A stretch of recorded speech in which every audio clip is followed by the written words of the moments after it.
Hi teacher friends, I am super excited to bring you this tutorial today on how to PowerPoint like a boss.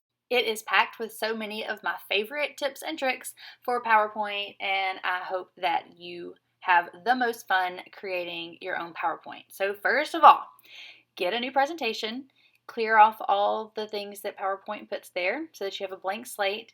You're going to go to Design and then Slide Size, and then Page Setup. And this is where you'll just put in a real paper size, like 8.5 by 11 or 11 by 8.5. Say okay. It doesn't matter if you choose size up or scale up, scale down, doesn't matter. And then you'll have your perfect little piece of paper there to start your project. The next thing I do is my favorite part. So that's just gathering all the inspiration. You will want to look at Instagram posts, Google images, any kind of pictures that you've seen or documents that you've seen that you like. And I just kind of throw them all onto the first slide of my PowerPoint, sort of as my mood board. Let's start with 3 things that can really add a lot of pizzazz to your project. So that is getting images and doing a transparent background so that you can use them. See how that one was white, but we made it transparent. And then having a color palette and outlining your letters are things that you can do very easily that will just add a lot to your project. So I wanted red, but I didn't want something green. Red and green when it's not Christmas time is almost as bad to me as Comic Sans. So I wanted to choose a color palette that had the red, but that was more complementary than just red and green. So I went to Colors. I don't know how to say it, but it's the best, most fun website.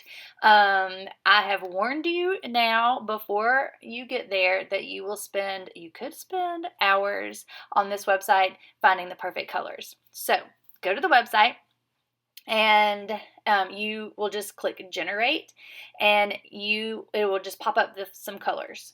And if you don't like them, you can just keep pushing the space bar, until you start finding some colors that you like. Once you like some colors, you can lock those in place and then kind of spin again by pushing the space bar, and it'll just add the other colors that you didn't lock. It will change those. You can change the shade of a color. So if you kind of like a color but maybe you'd want a different shade, you can change the shade. You can move colors around. You can delete colors. You can add another one if you need like 6 colors that you know you're going to need. It is like endless. That's why I said you'll spend hours. It is endless, all the things that you can do. So once you have kind of a color palette that you like, you are just going to go to the top. You will choose export. You can just take a screen grab, but I like to just grab the image and export it. You don't even have to put a title there, and it will throw it into your downloads. And then you can just go to your downloads and drag it onto your project that you're working on, and then you will have your very own color palette that you have chosen to get started with on your project. I would just make it small, put it over to the side. I use the sides of Say No to Design Ideas. You don't need those. I throw everything off to the side of the PowerPoint actual paper, because then anything outside of that area is not going to print anyway. So throw everything out there. Another way that you can get a color palette is to just Google image search things like color palette, bright colors, warm colors, pink colors, like whatever your kind of mood board is telling you that you need to go for, then Google search those and put color palette or paint palette at the end of it, because that's all you're doing is just sort of searching for like those at Lowe's, the little paint palette cards that we can get. So that's just kind of what you're looking for, and then once you find what you want, you can just drag it over same way, either save the image or drag it over to your PowerPoint, and then you will have your color palette. So let me show you how to recreate this slide that I made here. So I have my color palette, I have my image, I'm inspired. I'm going to start with just a square, and I'm going to fill my page. You can fill the whole page or just kind of leave a white border, whatever suits you there.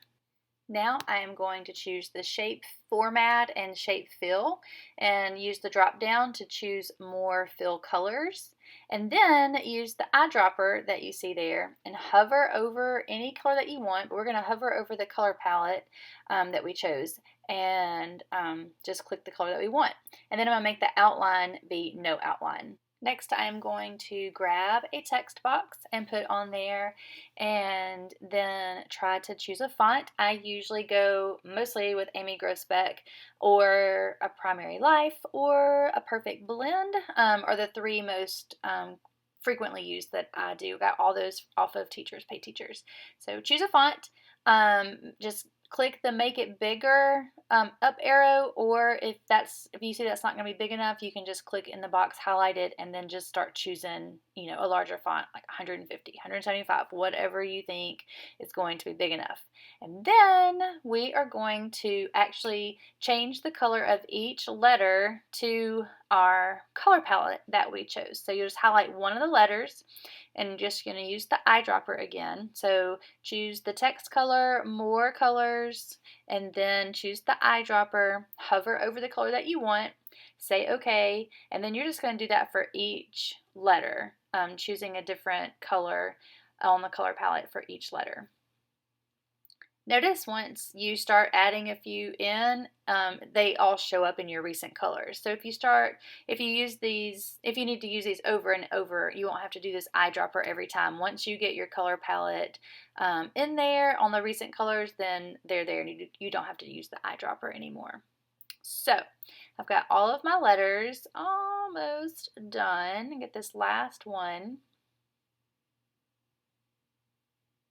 You could also drag the color over to the side over here. These are like all my favorite colors. That works too. So you see all of my recent colors that I just used the eyedropper to pick are all there in the recent. Now to zhuzh it a little more, I am going to add an outline to the letters. So I will go to Shape Format and then choose on the text side, I'm going to choose the little outline drop down, and I'm going to say black for this. Sometimes I use like a dark gray, depending on what my color palette is. You can choose the weight from this drop down with the options that are already given, or you can choose weight lines, and it's going to open up the format shape pane, the format pane for you. And you could also get to that pane by double clicking on the actual text box. So either way, you can get to this format shape pane. And then make sure you're on the text side, not the shape. Choose text outline, and then from there you can choose your color, your width, your transparency. All the other little fun options are all down there for you to look at. I always like to just use the up and down arrow and kind of play with it until it kind of looks like what I want. The next website I want to show you is how to remove the background from an image that you have, like of yourself, or even Bitmoji if you wanted to remove the background of it. So you just literally drag and drop your photo onto this website and it removes the background for you, and then you can just download this photo and it'll have a clear background and you can place it into your PowerPoint wherever you want. It's starting to come together. Next, let's take our image that we took from the website and see how when I put it back there it went to the back. You can just arrange that and bring it to the front, but that still makes it have the white around it, and that doesn't look pretty. So I'm going to picture format for that. I'm going to click on color and then set transparent color, and then just use a little pencil and click, and voila, it makes it the color of whatever your background was. If it had been white, it would be white. It just makes it a clear, transparent background for you. Now I'm just going to throw in the rest of my text boxes that I need, thinking about how that looks with like tall, skinny fonts versus like a cursive or a small, or like a chunky with a cursive, or a simple print always looks nice to me. So this is the fun part where everything is arranged. You pick fonts. You can change your mind 47 times like I do with your font and how everything looks. But this is where the fun comes. So have fun with this part. I actually love these colors and how this one turned out. So for real, just play until you love it. Our next section is Instagram backgrounds and how I use those in my PowerPoints. It is a frequently asked question on other YouTube videos that I have, and if you'll see here, this is just an Instagram background that I put into my PowerPoint. So I want to show you how to do that. So here is one from my Perfect Blend Teaching, one of the ones that I love, and you can see it's just my screen grab of the background that she had put up for free. And I just take it and do the picture format, and we're going to crop it. So I'm going to crop it down to just get all the black stuff, or all the phone stuff away from it, just so I can kind of take a look at it and see what's happening in the design. So I know that it's going to have to fit up in the little tiny square of my calendar, so I can't use the whole thing.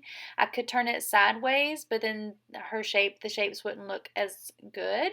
So if you can see, I just divided it up into 3 sections. So like it was about the width of it to make it 3. So then I just kind of looked at the design to see like what I wanted to keep, and then I just cropped it from there. So I cropped what I wanted to keep, and just doing the same thing, picture format, crop, and then I kind of moved the top down and the bottom up to where I wanted to what design I wanted, and I just kind of looked to see what was left once I cropped it. So trying to keep that kind of shape of what it would be at the top of my calendar. So then I just Control C, copy paste, Control V paste it onto, and then mushed it up against the other one. And then I did that just a couple of times to make it go all the way across my paper. And so then it kind of flows through there. I'm going to put text on top of it, so it doesn't have to be perfect. But then I'm just going to go ahead and select all 3 by holding down Shift, and then I'm going to group those together so that I can move them all at one time. And see, then they all just kind of move together, so it just became one piece.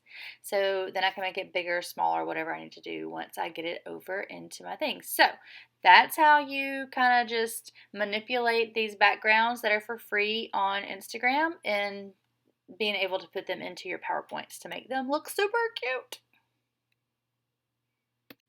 Here's another example where I helped my favorite little school on the hill put this together for their back to school PD.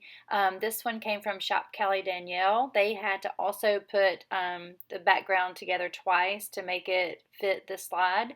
And then they used the background as their color palette for the letters. And I thought it turned out really great.